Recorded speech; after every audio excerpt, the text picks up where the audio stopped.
No extremo sul do Brasil fica o estado do Rio Grande do Sul. E bem ao sul desse estado fica a cidade do Rio Grande, cerca de uns 240 quilômetros da cidade do Chuí, fronteira com o Uruguai.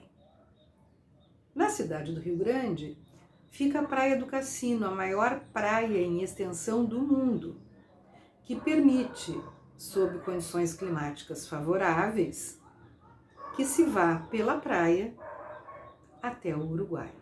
Mas não é sobre isso que eu venho falar.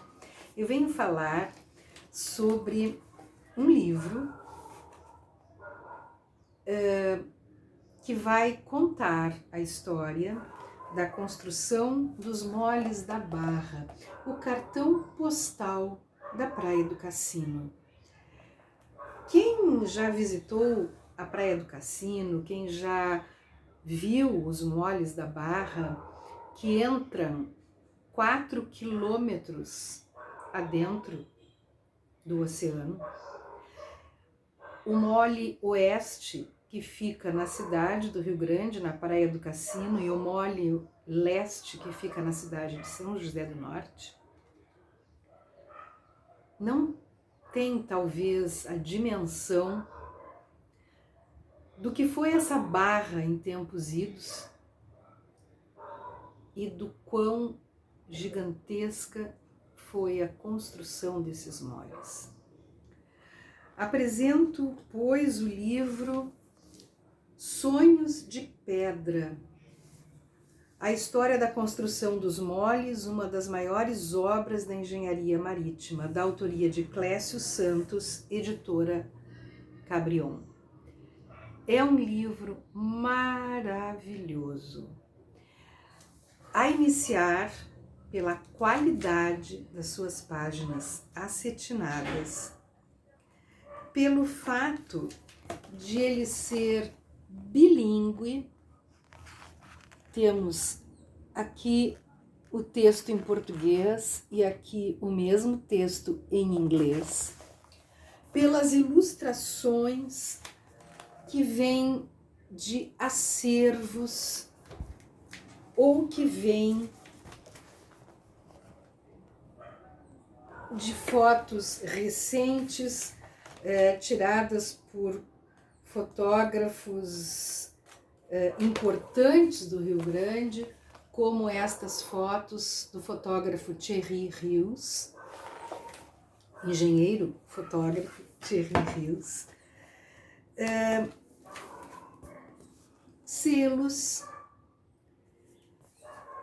Se não bastasse tudo isso, a história, porque aqui está sendo narrada uma história, não ficcional, mas uma história, é maravilhosa, é muito bem contada. O Clécio escreve muito bem, a gente vai se envolvendo no que ele está contando e vai, inclusive, achando identificação, por exemplo, com uma série de nomes de personagens políticos históricos da história do nosso país, que vão desfilando pelo livro. Nós temos Ramiro Barcelos, que foi o coordenador das obras num determinado tempo. Nós temos o senador Pinheiro Machado.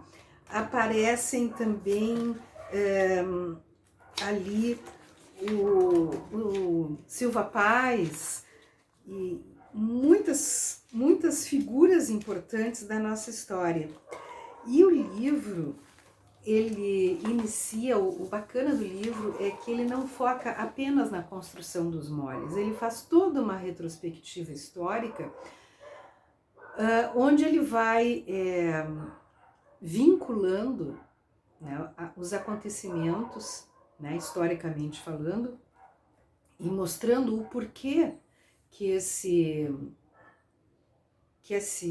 moles da Barra foram tão importantes. Eu vou me permitir ler o início do livro, que diz assim: Rio Grande, a porta da província. Esta aventura começa 3 décadas após a descoberta do Brasil, quando o navegador Pero Lopes de Souza avistou um recorte na costa que lembrava um funil e um volume desconhecido de água que sangrava em direção ao mar. Em 1531, durante viagem ao Rio da Prata, Pero Lopes navegava através das ondas frígidas da região até então inexplorada. Havia se perdido da expedição do irmão mais velho, Martim Afonso, constituída de 3 naus e 4 minúsculas e surradas caravelas nas imediações do estuário de ligação da Laguna dos Patos com o oceano, hoje conhecido como a Barra do Rio Grande. A expedição avistou sinais de fumaça, mas não conseguiu vencer os bancos de areia sob risco de naufrágio. E eis aqui o motivo da construção dos moles da Barra.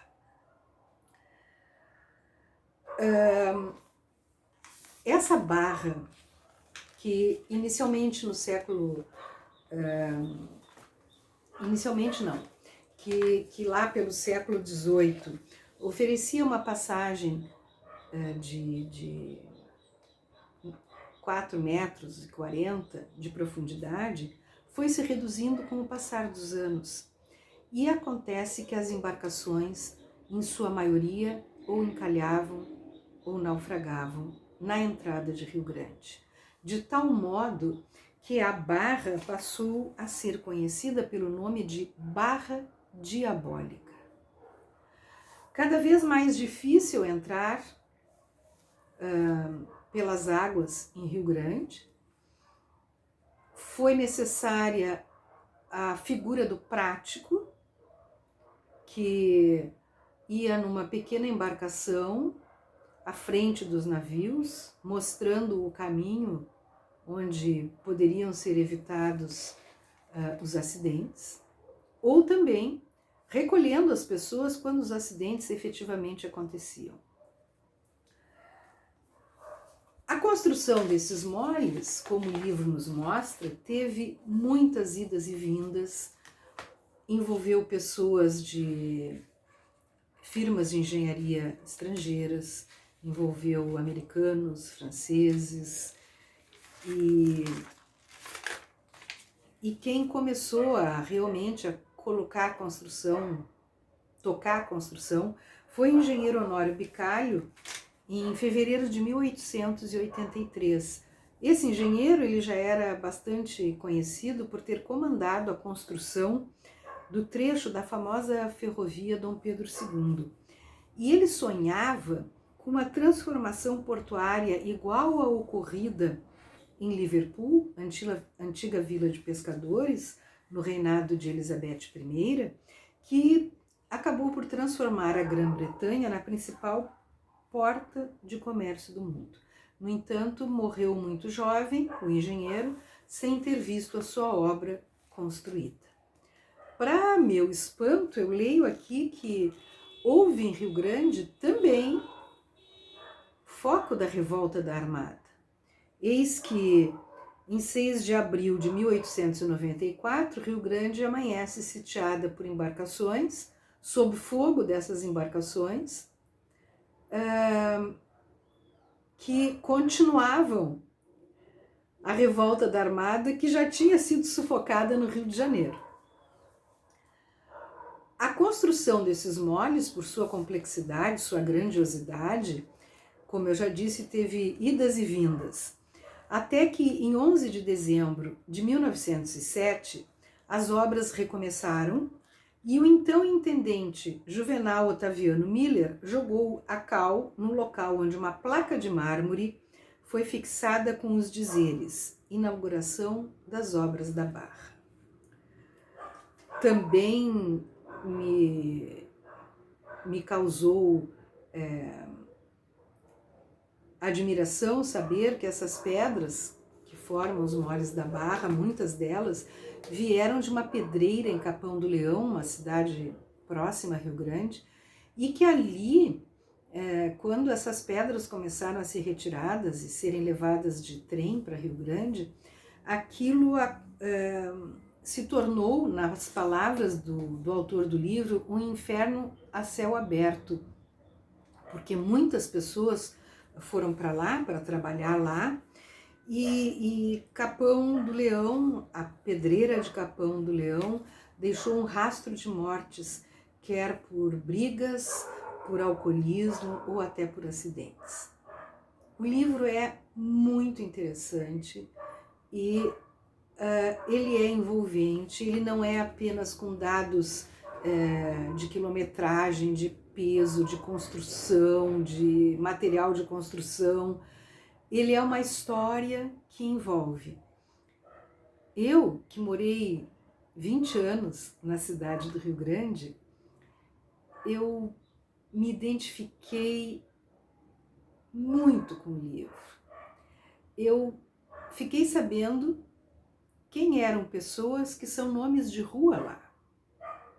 O próprio Honório Bicalho é nome de um clube náutico, um clube de regatas.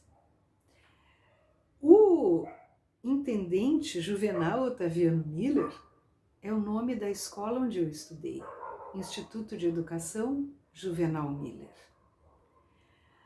As ruas que são citadas, elas estão na minha memória. E à medida que ele vai falando, nos hotéis, nas empresas, nas ruas, Rio Grande vai desfilando à minha frente. É também interessante o registro que ele faz da passagem do Dom Pedro II pela cidade, onde ele ficou, o que foi que ele fez, né? Até o fato de que ele passeou de poncho pela rua aparece aqui. Claro que não é um livro que vai agradar apenas a quem é natural da cidade do Rio Grande, ou quem morou na cidade do Rio Grande, ou quem conheceu a Praia do Cassino e os moles da Barra. Evidentemente, o livro é um livro informativo. A gente percebe uma pesquisa seríssima realizada para a sua escrita. A escrita é muito boa, como eu já disse antes, é envolvente, é clara, é direta, mas para os rio-grandinos ou para pessoas que, como eu, viveram parte da sua vida nesta cidade, o livro passa a ter um significado todo especial.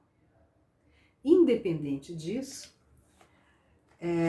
não há como não saber, não há como questionar o fato de que a obra desses moles, que entram 4 quilômetros pelo mar, foi uma das maiores obras da engenharia marítima.